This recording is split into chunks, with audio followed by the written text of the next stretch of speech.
Students,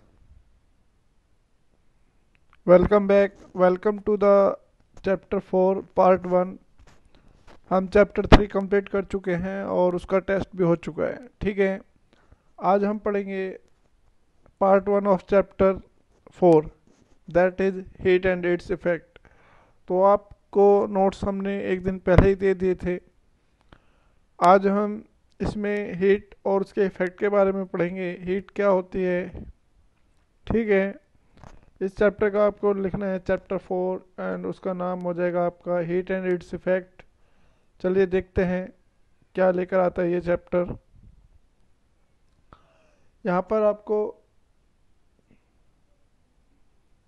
when you stand in the sunlight or near sit fire you feel hot, when you touch a piece of ice you feel cold, when you dip finger in your warm water you feel warm. Heat is a form of energy which causes sensation of hotness or coldness. तो यहाँ पर बताया गया है कि भाई जब आप धूप में बैठते हो या जहाँ पर आग जल रही है उस जगह पर बैठते हो तो आपको क्या लगता है, आपको गर्म फील होता है, ठीक है। और जब आप आइस को छूते हो तो आपको ठंडा फील होता है, ठीक है। और जब आप गर्म पानी के अंदर अपनी उंगली डालते हैं तो आपको गर्म लगता है। तो ये सब क्या है, ये हीट का इफेक्ट है कि हीट जो है किसी भी सब्सटेंस की जो हीट होती है, हीट वो आपको बताती है कि ये कोल्ड है ये ठंडी है। कहीं पर हीट बहुत कम है तो वो चीज़ आपको ठंडी लगेगी, और कहीं पर हीट बहुत ज़्यादा है तो वो जो ऑब्जेक्ट है या चीज़ है वो आपको गर्म लगेगी। तो heat is the form of energy. जो हीट होती है वो एनर्जी की ही एक फॉर्म होती है, ठीक है, जो हमें किसी भी सब्सटेंस की हॉटनेस और कोल्डनेस के बारे में बताती है। जैसे हमने आइस को छुआ तो हमें वो ठंडी लगी, इसका मतलब आइस के अंदर जो हीट है वो कम है। और जब हम आग के पास या सन में बैठते हैं तो वहाँ पर हमें गर्म लगता है, तो इसका मतलब है कि वहाँ पर हीट बहुत ज़्यादा है। यहाँ पर और भी एग्जांपल्स हैं, जैसे when you rub your hand together your hands become warm.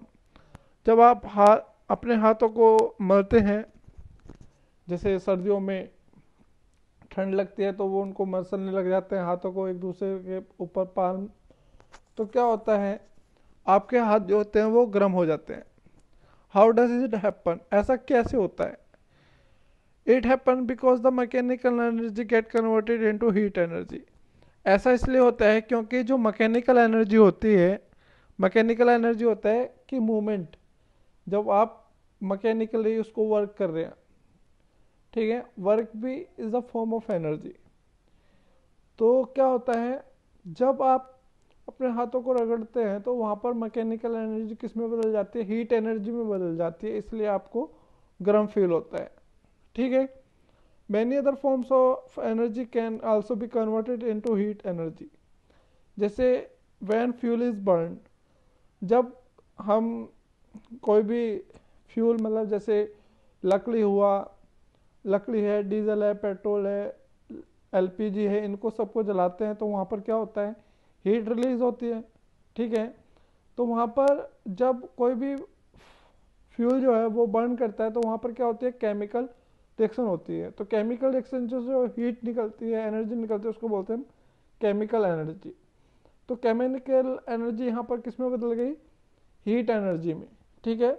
Burning of fuel के अंदर क्या होता है, जब हम फ्यूल को बर्न करते हैं किसी चीज़ को गर्म करने के लिए या किसी चीज़ को जलाने के लिए, तो वहाँ पर क्या होता है, जो केमिकल एनर्जी है वो हीट एनर्जी में चेंज हो जाती है, ठीक है।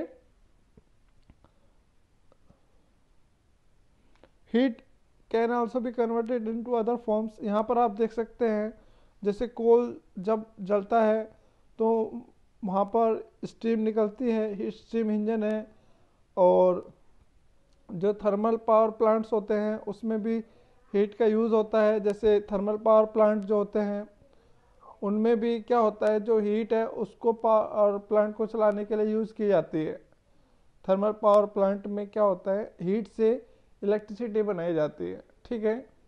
आया समझ में? तो आपको सिर्फ ये याद रखना है कि हीट होती क्या है, इससे एक फॉर्म में दूसरी फॉर्म में ये कन्वर्ट हो जाती है। जैसे हमने हाथों को रगड़ा तो वहाँ पर हीट प्रोड्यूस हो गई, और किसी फ्यूल को जलाया तो वहाँ पर भी हीट प्रोड्यूस हो जाती है, केमिकल एनर्जी हीट एनर्जी में चेंज हो जाती है।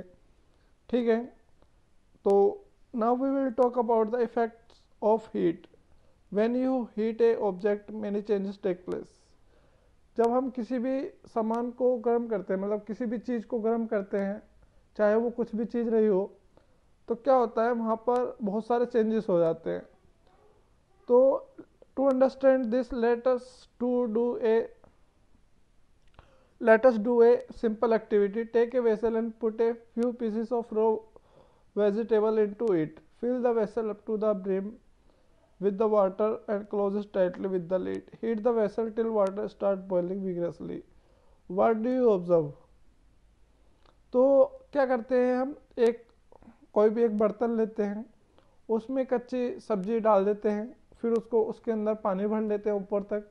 पानी भरने के बाद हम उसको गैस के ऊपर रखते हैं और फिर उसको हम क्या करते हैं, गर्म करते हैं। तो गर्म करने के बाद आप क्या देखेंगे, जब तक उसको गर्म करते रहिए तब तक वो पानी उबल ना जाए। तो आप क्या ऑब्जर्व करते हैं, you observe that water becomes hot. जो वाटर है वो गर्म हो जाता है as form of energy, energy के फॉर्म में।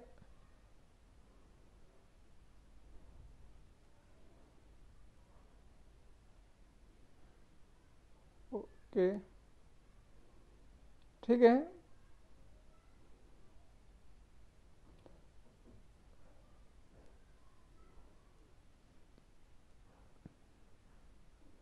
आया समझ में? यहाँ पर हम बात कर रहे हैं, जैसे यहाँ पर कुछ छूट गया है, ये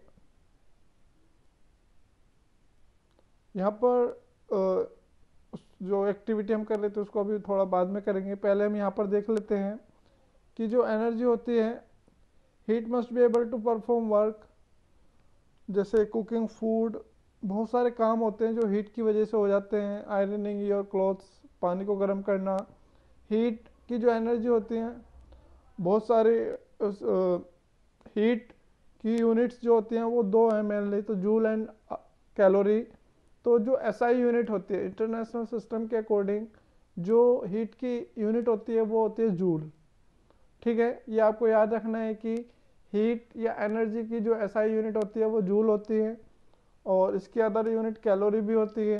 ठीक है, और एसआई 1 किलो जूल के अंदर 1000 किलो जूल होते हैं। जैसे 1 किलोमीटर के अंदर 1000 मीटर होते हैं, उसी तरीके से 1000 जूल के अंदर 1 किलो जूल के अंदर 1000 जूल होते हैं।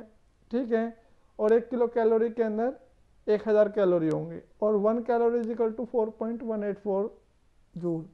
ये आपको याद रखना है। Now we will back on the activity. The water heats up further, it begins overflow. तो आप जैसे जैसे आप पानी को गर्म करते रहते हैं तो आप देखते हैं कि जो पानी है वो गर्म होने के बाद ओवरफ्लो करने लग जाता है। मतलब जो बर्तन था जिसमें आपने सब्जियां डाल के पानी को गर्म करना स्टार्ट किया था, उससे बाहर निकलने लग जाता है। तो इससे क्या पता चलता है कि वॉल्यूम इंक्रीजेस। तो आप क्या कहेंगे, दस हीट कॉजेस एक्सपेंशन। तो आप कह सकते हैं कि जब हम किसी भी ऑब्जेक्ट को गर्म करते हैं तो वो साइज में बढ़ जाता है, एक्सपेंड हो जाता है। It is a heating effect. ठीक है, it is the effect of heat, कि इसका जो साइज है वो बढ़ गया, वॉल्यूम बढ़ गया। ठीक है, आगे समझ में। As the father boils, steam also comes out of the vessel by pushing the lid. अगर हम उसको और ज़्यादा गर्म करते रहें तो क्या होता है, जो पानी है वो वेपर्स में बदल जाता है। तो आप कह सकते हैं water changes its state due to heat. After some time the pieces of vegetable get cooked. और कुछ समय के बाद जो वेजिटेबल के पीस होते हैं वो भी पक जाते हैं। ठीक है, thus a number of change takes during heating, so we can say that heat causes change in temperature, change in state expansion and chemical change. तो क्या होता है, हीट की वजह से टेम्परेचर चेंज होता है, स्टेट चेंज होती है, एक्सपेंशन होता है और केमिकल चेंज होता है। जैसे कि हमने बताया था, physical chemical change, physical change, expansion, ये इफेक्ट्स हैं किसके, हीट के। ठीक है, now we will talk about the expansion. Heat causes expansion, पहला इफेक्ट हम पढ़ेंगे। Expansion is one of the effect of heat. जो एक्सपेंशन होता है वो हीट का एक इफेक्ट होता है, All of the substance, whether solid or liquid gas, expand on heating or contract on cooling. However, the expand up to which they expand is different. मतलब ये कह रहे हैं कि अगर हम चाहे वो सॉलिड है, लिक्विड है या गैस है, सबको अगर हम हीट करते हैं तो सब एक्सपेंड होंगे, लेकिन सॉलिड अलग तरीके से एक्सपेंड होगा, लिक्विड अलग तरीके से होगा और गैस अलग तरीके से होगा। सबका जो एक्सटेंड का मतलब है कि कौन कितना एक्सपेंड होगा हीट करने के बाद। ठीक है, तो सबसे पहले हम बात करते हैं एक्सपेंशन इन सॉलिड।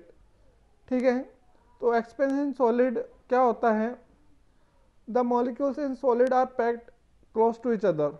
जो सॉलिड के मॉलिक्यूल होते हैं वो एक दूसरे के बिल्कुल बहुत क्लोज होते हैं, बहुत पास होते हैं, उनके बीच में the position of this particle almost fix in the solid.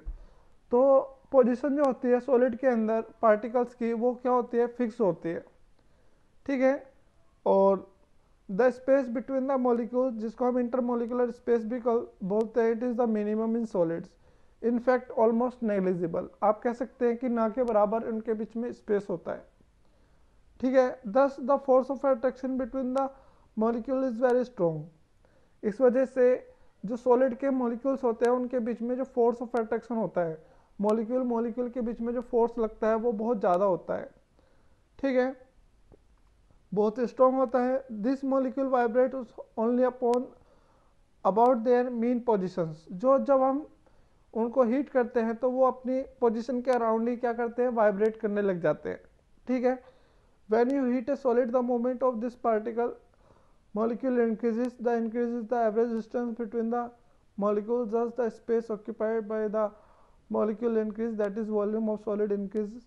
Let us perform an activity to show the expansion in solids. तो हम क्या कह सकते हैं कि जब हम किसी भी सॉलिड को गर्म करते हैं तो उसके जो पार्टिकल्स होते हैं उनके बीच की जो डिस्टेंस है वो बढ़ जाती है, या आप कह सकते हैं कि उसका वॉल्यूम बढ़ जाता है। तो इस तरीके से जब हीट करने पर उसका वॉल्यूम बढ़ जाता है तो हम कह सकते हैं कि किसी भी सॉलिड को गर्म करते हैं तो उसमें एक्सपेंशन हो जाता है because of increase in the distance between the particles. ठीक है, यहाँ पर हम एक एक्टिविटी देखते हैं थर्मल एक्सपेंशन की। तो यहाँ पर हम एक मेटल रिंग लेते हैं, ठीक है, और एक मेटल बॉल लेते हैं। Initially ball passes through the attach to the stand at room temperature. तो शुरुआत में आप देखेंगे, यहाँ पर आप देख सकते हो कि आपने एक बॉल ली, उसको स्टैंड से एक रिंग लिया, रिंग को स्टैंड पे लगाया, तो बॉल जो है वो पहले तो जब वो ठंडी होती है तो वो रिंग से पास हो जाती है। ठीक है, लेकिन अब क्या करते हैं, आप उस बॉल को थोड़ा सा गर्म कर देते हैं। ठीक है, जब हम उसको गर्म कर देंगे तो गर्म करने के बाद फिर से जब हम उसको मेटल रिंग से पास करना चाहते हैं तो वो रिंग से पास नहीं होती है। तो इससे क्या पता चलता है? इससे ये पता चलता है कि जब बॉल गर्म होती है तो उसका वॉल्यूम बढ़ जाता है, इसलिए वो पास नहीं होती। लेकिन जैसे ही हम उसको ठंडा कर देते हैं फिर से वो कॉन्ट्रैक्ट हो जाती है, और कॉन्ट्रैक्ट होने के बाद उसका वॉल्यूम कम हो जाता है और वो रिंग से पास हो जाती है। ठीक है, आया समझ में कि जो बॉल होती है, जो मेटल की बॉल है वो क्या है? एक सॉलिड है। पहले हमने उसको गर्म किया तो उसका वॉल्यूम बढ़ गया तो वो रिंग से पास नहीं हुई, लेकिन जैसे हम उसको ठंडा करते हैं तो उसका साइज कम हो जाता है और वो रिंग से पास हो जाती है। तो ये हमें क्या दिखाता है? Thermal expansion. थर्मल का मतलब होता है हीट। तो हीट लैटिन में थर्मल का मतलब हीट होता है। ठीक है, thermal is a Latin word. तो थर्मल एक्सपेंशन इन सॉलिड को ये एक्टिविटी आपको शो करती है। तो ये डायग्राम दिखाकर आपसे पूछा जा सकता है कि ये डायग्राम क्या शो करता है? तो it is thermal expansion in solid. ठीक है, ये एक्सपेंशन शो करता है कि हीट करने पर वॉल्यूम बढ़ जाता है, एक्सपेंड हो जाते हैं। ठीक है, now we will talk about the expansion in liquid. तो thus we conclude that solid expand on heating and contract on cooling। तो अब हम इससे ये निष्कर्ष निकाल सकते हैं कि जो सॉलिड होते हैं वो हीट करने पर बढ़ जाते हैं और कूल करने पर वो सिकुड़ जाते हैं, कॉन्ट्रैक्ट हो जाते हैं। ठीक है, now we will talk about the expansion in liquid, जो कि हम नेक्स्ट पार्ट में करेंगे। आज के लिए सिर्फ इतना ही। ठीक है, इस वीडियो को लाइक कीजिए, शेयर कीजिए, चैनल सब्सक्राइब कीजिए, ठीक है, और घर पर रहिए, सेफ रहिए। Thank you.